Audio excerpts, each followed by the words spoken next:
Bienvenue à l'émission Crois-tu? Vous allez être d'accord avec moi que la vie, elle n'est pas toujours facile à vivre. Elle a ses périodes de difficultés et de problèmes. Notre invité a trouvé du réconfort et du courage en découvrant la bonne nouvelle, l'Évangile. J'ai le plaisir de vous présenter M. Hugo Étier. Monsieur Étier, bienvenue à l'émission Crois-tu? Merci. Vous allez nous raconter votre histoire, surtout en rapport avec l'Évangile, mais avant de découvrir ce merveilleux message venant de Dieu, quel était votre vécu, ton vécu, mon cher Hugo? Je suis né en 1972 à Montréal, à l'hôpital Saint-Luc, qui existe, qui a été remplacé par le nouveau CHUM, je crois. Mais 1972, comme les gens disent, l'année de la série du siècle, une belle année, du moins pour le Canada qui a remporté cette série, mais bon, je ne l'ai pas connu, je suis né en 1972, mais donc dans une famille catholique comme la plupart des Québécois à l'époque. Donc, une petite famille. Mes parents sont des baby boomers, donc 2 enfants seulement. Mon frère Yannick est né 2 ans avant moi, en 1970. Famille catholique, mais comme on disait souvent, peut-être qu'il n'aurait pas dit non pratiquant à l'époque, mais ce n'était pas des gens très fervents, mes parents, mais j'ai quand même été baptisé, puis avant même de faire les autres sacrements, là, la première communion, la confirmation, je ne suis pas tout à fait certain de l'ordre, mais mes parents ont décidé ça reste un mystère un peu quand je pose la question à mes parents, pourquoi mes parents ont décidé de nous envoyer dans une école protestante. Eux-mêmes, ils étaient catholiques, puis ils n'avaient pas rejeté cette foi-là, cette religion-là, mais donc, on a comme sorti là, de la tradition catholique assez jeune. Mis à part le baptême, j'ai pas eu d'autres, j'ai pas respecté d'autres traditions catholiques. Moi, je qualifie mon enfance d'une enfance heureuse. Mon père est un professionnel enseignant, conseiller pédagogique, finalement cadre dans des milieux collégial au Québec. Ma mère est une artiste dans l'âme, donc j'ai commencé à observer au fil des années certaines tensions entre mes parents, mais comme enfant, bon, tant qu'on est tous ensemble, puis que la vie continue, la vie est belle, puis bon, mon père était enseignant, donc l'été, on prenait des belles vacances. J'ai des beaux souvenirs des vacances au bord de la mer. Je pense au Ogunquit, York Beach aux États-Unis, là. J'avais une belle complicité avec mon frère. On avait chacun notre chambre. Fait qu'on ne s'entendait pas, on pouvait retourner chacun dans notre niche. Mais... On pouvait fermer la porte. Exactement. Mais on avait une belle relation, puis on a une belle amitié durant l'enfance. Lorsque j'avais environ 6 ans, je n'ai pas la date d'inscrite, mais mes parents ont commencé à fréquenter une église évangélique.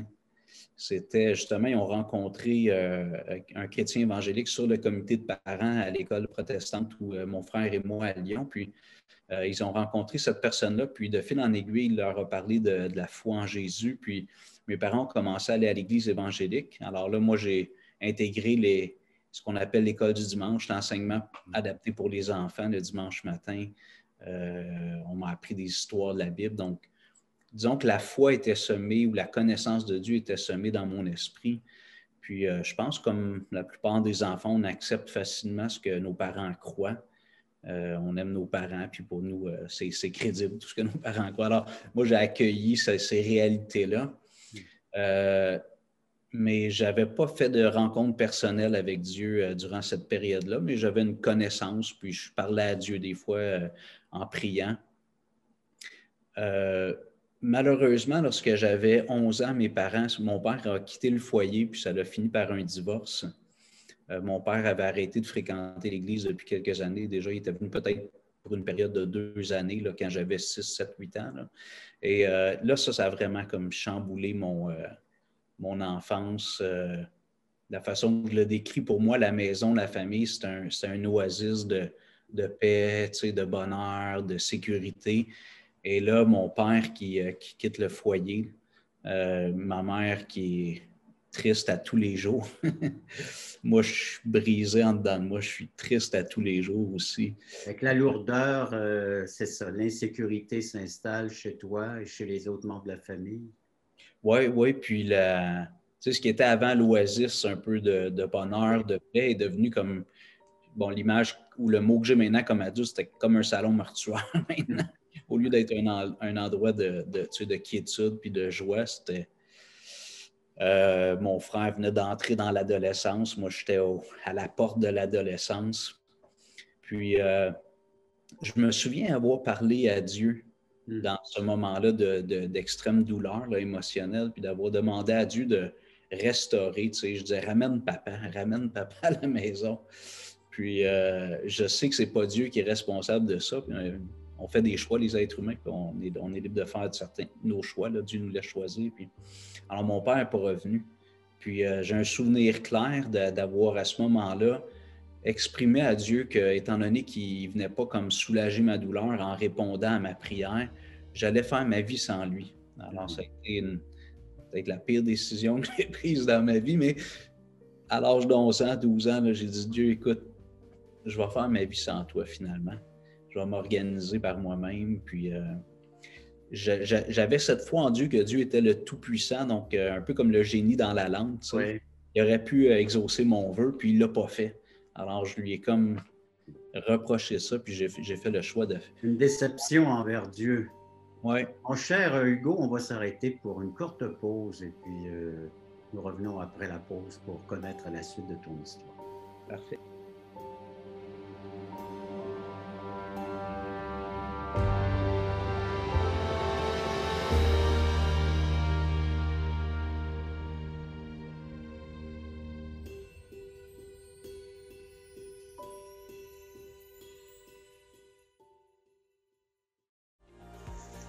Le ministère Croix-Dessus est très heureux et enthousiaste de vous inviter sur Zoom en direct tous les samedis 9h30 Canada, 15h30 Europe.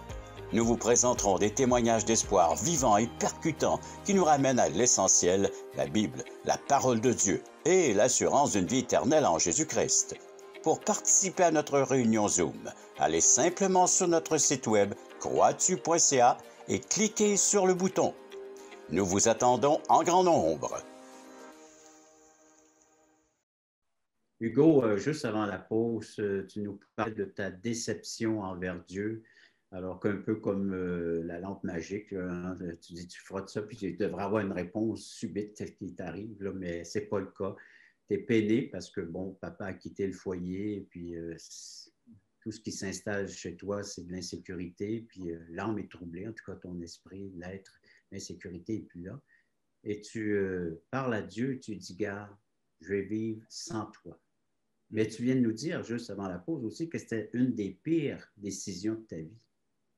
Oui, tout à fait. Il y a le mathématicien Blaise Pascal, là, je paraphrase un peu une phrase célèbre qui a dit un jour, Blaise Pascal a dit qu'il y a dans le cœur de tout homme un vide qui est en forme de Dieu. Puis, bon, évidemment, dans sa prose, là, il développe un peu, mais on essaie de remplir ce vide-là avec toutes sortes de choses. Alors, moi, comme adolescent, j'ai un peu délaissé le foyer, là, cette oasis familiale-là. J'ai commencé à fréquenter plus d'amis dans mon quartier, débuter l'école secondaire. Puis là, je ne sais pas si j'aurais fait ces choses-là s'il n'y avait pas eu la séparation de mes parents, mais disons que j'ai cherché à m'évader puis à quitter cette tristesse-là. Donc, j'ai commencé à boire de l'alcool la fin de semaine de façon un peu abusive, puis après ça, d'autres expériences un peu avec d'autres substances.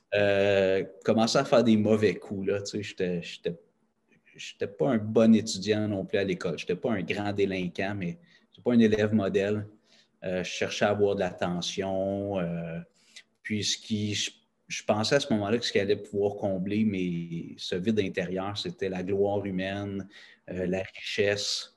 J'avais des ambitions matérialistes de succès, de gloire. Puis, bon, j'ai comme un peu flirté avec ces choses-là dans mes ambitions puis dans mes projets de vie, là. J'ai commencé le cégep, puis au cégep, on avait des cours de philosophie. Alors, dans ces cours-là, on nous pose des questions existentielles, tu sais, sur nos origines, le sens de l'existence. Alors, moi, ça a été bon pour moi parce que je sortais un peu de cette adolescence où la vie était juste une fête. Puis finalement, là, on commençait à réfléchir sur nos origines, d'où on vient, où on va, puis ainsi de suite. Alors là, ces questions-là sont devenues vraiment profondes en moi. Puis j'ai essayé de trouver des réponses justement dans la philosophie. J'ai lu quelques ouvrages classiques, là, puis j'avais pas de réponse. Puis les professeurs émettaient des questions, des hypothèses, mais il n'y avait pas de certitude. Alors ma mère, elle, qui avait continué à lire la Bible puis à garder une relation avec Jésus-Christ durant ces années-là houleuses, pour moi, c'était la Bible, c'était pour les vieilles madames. C'était pas pour les jeunes, c'était dépassé, comme je dis à la blague. Des fois, c'était pour l'époque de la petite maison dans la prairie. Tu sais, la Bible, pour une époque révolue. C'était pas pour les années 90, puis fin 80, 90. Là. Alors, mais finalement, après avoir cherché pendant un bout de temps dans la philosophie sans trouver de réponse, j'avais une Bible Louis II, une version protestante en petit vinyle bleu. J'aurais dû l'amener, en tout cas. Puis, je l'ai sorti du fond d'un tiroir. Je l'avais eu dans mon enfance. Puis, avant d'ouvrir la Bible, là, j'étais comme un peu désespéré, sans réponse. Puis, j'ai fait une prière. J'ai dit, Dieu, si tu existes, j'aimerais que tu me donnes des réponses à travers ce livre-là, la Bible, tu sais. Alors, donc, un retour vers Dieu, celui oui. que tu avais abandonné, un retour vers le Créateur. Exactement. Mais un petit peu avec un doute. Est-ce que tu existes vraiment? Mais en tout cas, si tu existes, il faudrait que tu te manifestes parce que j'ai un vide puis il n'y a rien qui semble me satisfaire réellement. Puis en passant, j'avais comme du succès sur le plan social. Je n'étais pas une vedette, mais j'avais un réseau d'amis. La vie allait bien, là, j'étais en forme.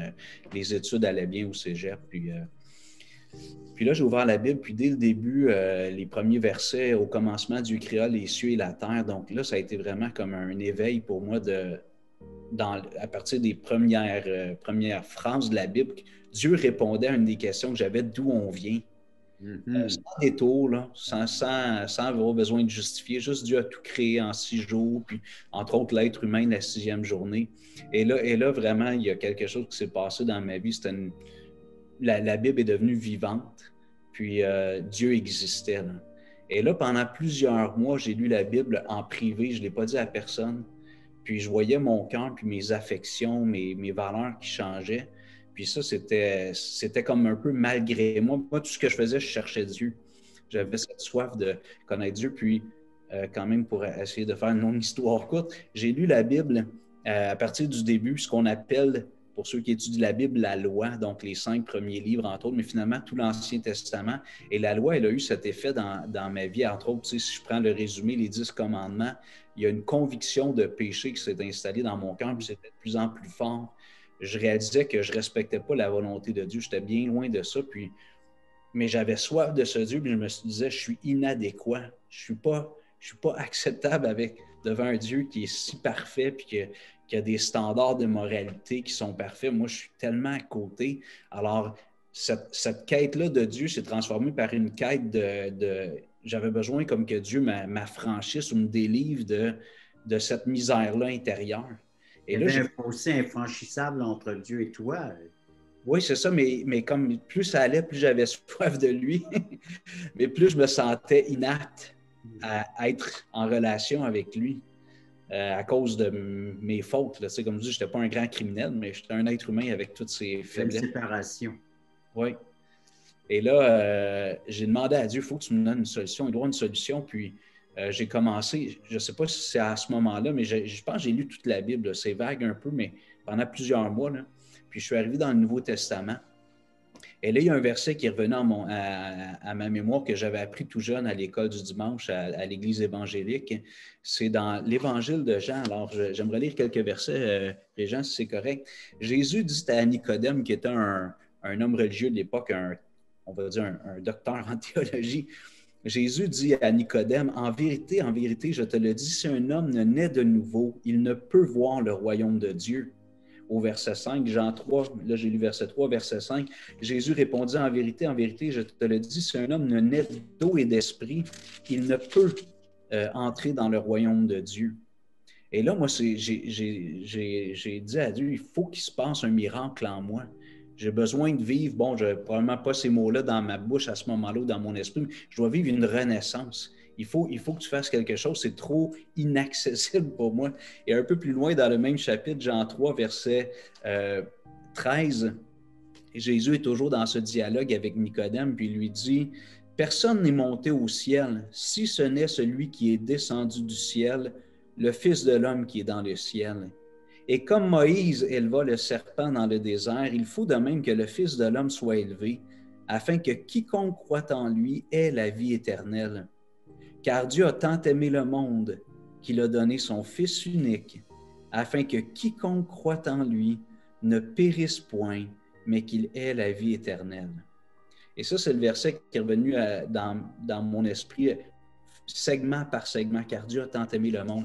Et je me souviens, dans ma voiture, à 1h, 2h du matin, je revenais des bars là, avec mes amis, puis ce verset-là revenait, car Dieu a tant aimé le monde, et je pleurais, j'étais au volant de ma voiture, puis c'est comme la lumière, tu sais, est en train de se faire, puis ce désir-là que Dieu me montre une porte de sortie, une avenue pour pouvoir enfin être en relation avec lui. C'est comme s'il me dévoilait le Fils. Et mon cher Hugo, on prend une courte pause et puis on revient là-dessus sur cette révélation qui est en train de se faire là, dans ta vie là, concernant une révélation concernant le Fils. Après la pause, un peu plus de détails. Oui.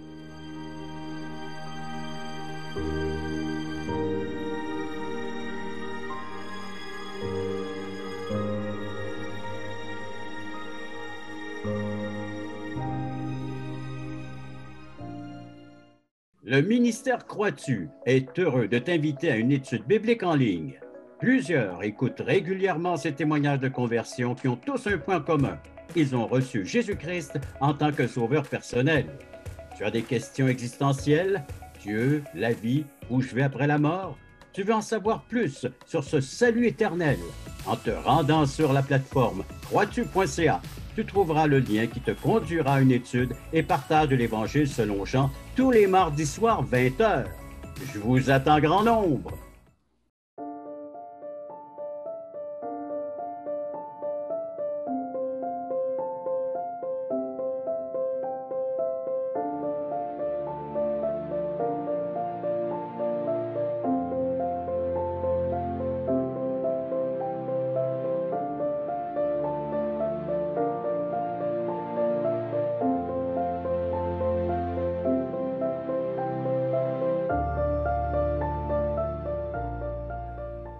Hugo, tu nous as dit un peu plus tôt dans l'émission que c'est pas simplement le fait de connaître des choses de la Bible. Et là, tu nous parlais qu'il se passait de quoi? La parole devenait vivante, elle agissait, elle est en train de faire un travail en profondeur dans ta vie au point que tu en pleures, tu es au volant de ton auto, basé sur l'Évangile de Jean, Jean 3,16. Ce texte, tu nous as lu juste avant la pause, car Dieu a tant aimé le monde qu'il a donné son Fils unique, afin que quiconque croit en lui ne périsse point, mais qu'il ait la vie éternelle. Puis il semble qu'il y a des pauses qui sont là dans ta vie, tu réfléchis, ce texte est en train de opérer de quoi en toi? Tu nous en parlais davantage. Oui, là, c'était la rencontre avec Jésus. Je connaissais Jésus, c'est un personnage historique connu, mais là, c'était une rencontre personnelle. C'est comme si Dieu, le Père, me disait, ça, c'est mon Fils que j'ai donné pour toi. Et là, j'étais émerveillé. Maintenant, il me restait une dernière étape dans ma démarche vers Dieu, vers Jésus. Je devais décider d'être son disciple. Là, c'est comme si la table était mise.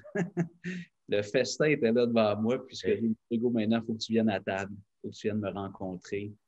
Et bon, dans ce cheminement-là, j'avais quand même pris conscience qu'il y avait des choses dans ma vie qui honoraient pas Dieu, tu sais, puis qui déplaisaient à Dieu, des choses qui sont pas bien, en fait.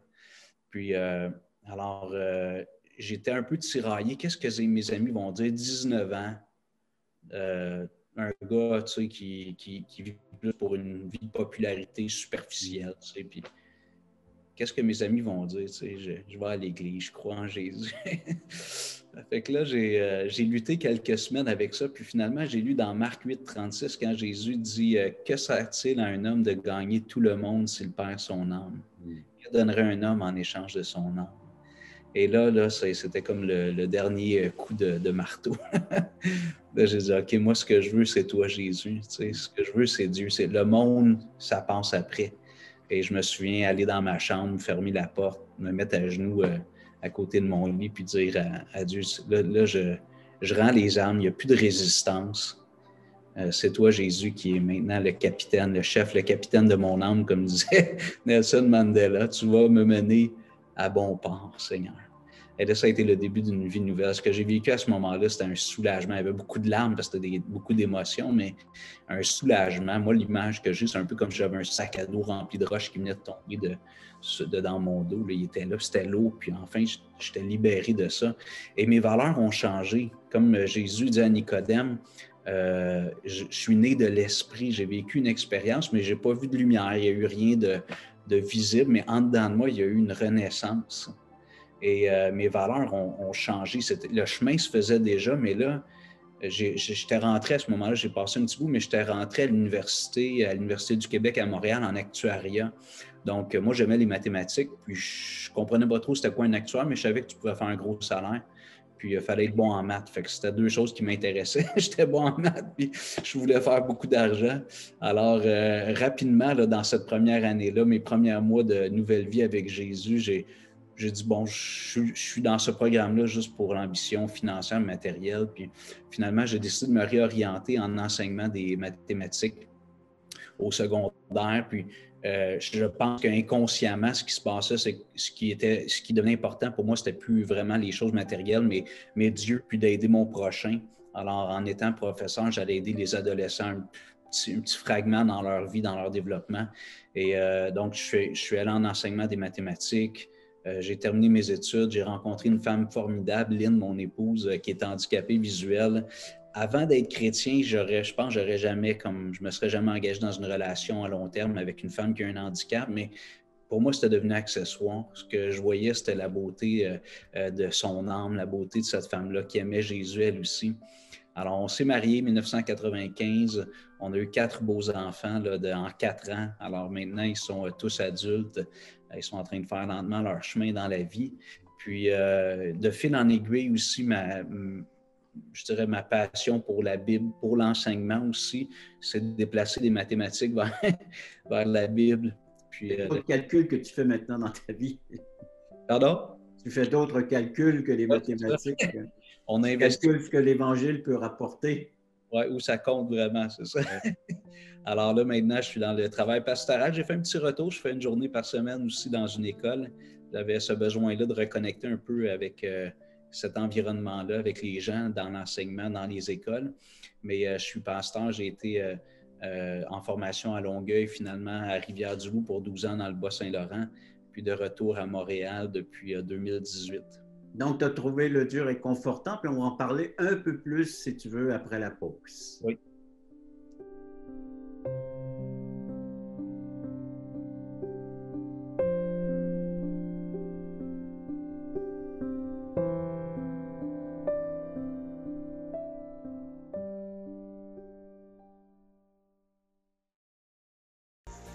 Le ministère Croix-tu est très heureux et enthousiaste de vous inviter sur Zoom en direct tous les samedis 9h30 Canada, 15h30 Europe.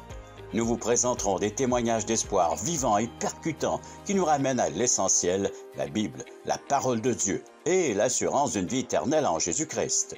Pour participer à notre réunion Zoom, allez simplement sur notre site web croixtu.ca et cliquez sur le bouton. Nous vous attendons en grand nombre.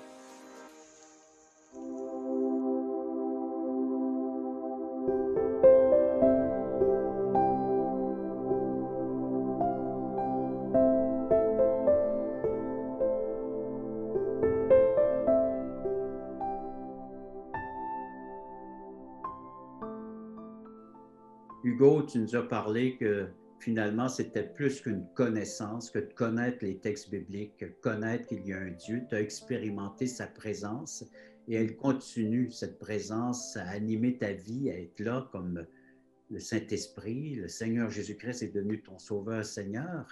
Et donc, tu trouves dans la parole de Dieu un réconfort, une sécurité dont tu avais grandement besoin. Oui.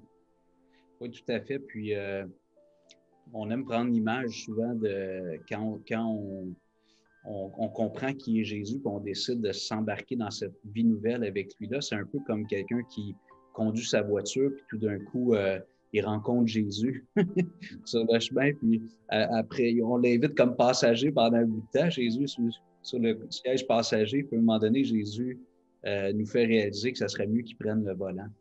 Alors, moi, c'est ce que j'ai décidé de faire justement à l'automne 91, à l'âge de 19 ans. Puis, la vie avec Jésus n'est pas sans difficulté. Des fois, les gens s'imaginent que si Jésus est au volant, tu sais, tout va bien aller. Mais il y a encore un peu comme au Québec, la route est chaoteuse.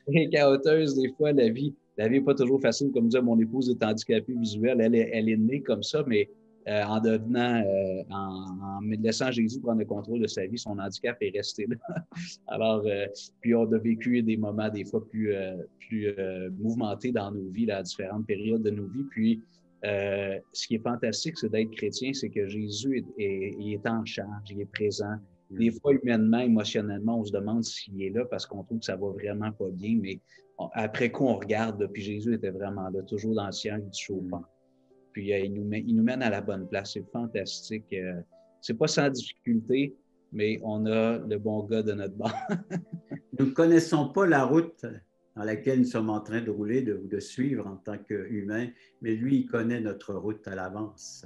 Alors, il peut prévenir, il peut voir les choses que nous, on ne voit pas. Absolument. Un Dieu prévenant. Hugo, le mot de la fin, qu'est-ce que tu aimerais dire aux gens là, pour 30 secondes environ? Là?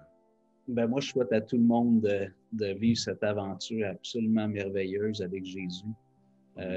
Laissez pas une autre année passer, de 2021, sans commencer à chercher Jésus. Je vous suggère de lire l'Évangile de Jean. On l'a partout aujourd'hui. Vous l'avez sur Internet, c'est tellement facile. Si vous voulez version papier, je suis sûr que Croix-tu peut en faire parvenir. Alors, merci Hugo de l'invitation. Justement, je poursuis que s'ils veulent un évangile selon Jean ou commenter ou juste nous rejoindre, écrivez-nous sur le site croixtu.ca, un service tout à fait gratuit. Il y a également des témoignages que les gens peuvent visionner puis revoir les émissions de télé. Merci Hugo de ta participation et j'invite les téléspectateurs à la prochaine émission Croix-tu.